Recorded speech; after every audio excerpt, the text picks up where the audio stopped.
నిజమైన ద్రాక్షవల్లి. మనం ఎవరమయ్యారంటే అడవి ద్రాక్ష తీగలం. మనం ఎవరని చెప్పండి? అడవి ద్రాక్ష తీగలం.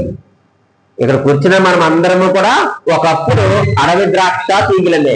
అది ఎప్పుడు మనం నిజమైన ద్రాక్ష వల్ల అంటూ కట్టబడ్డామంటే యేసుక్రీస్తు సొంత రక్షకుని అంగీకరించిన తర్వాత. అంటే ఈ యొక్క అడవి ద్రాక్ష వల్లికి ఎవరుండరు? వ్యవసాయకులు ఉండరు. ఉంటాడండి. అడవిలో పెరిగిన మొక్కలకి మన గార్డెన్ లో పెరిగిన మొక్కలకి తేడా ఉండదండి.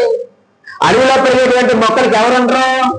వ్యవసాయదారుడు ఉండడు, కాపలాదారుడు ఉండడు. అవి అడ్డదిడ్డముగా వాటికి నచ్చినట్టుగా ఏం చేస్తూ ఉంటాయి?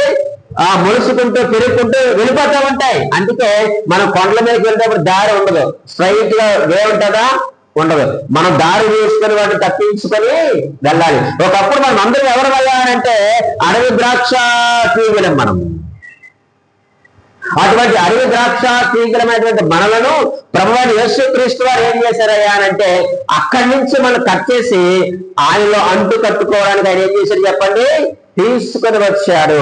ఇప్పుడు అంటు కట్టబడేటువంటి చెట్టు, అంటు కట్టేటువంటి ఈ తీగ రెండు ఏం చేయబడాలి చెప్పండి?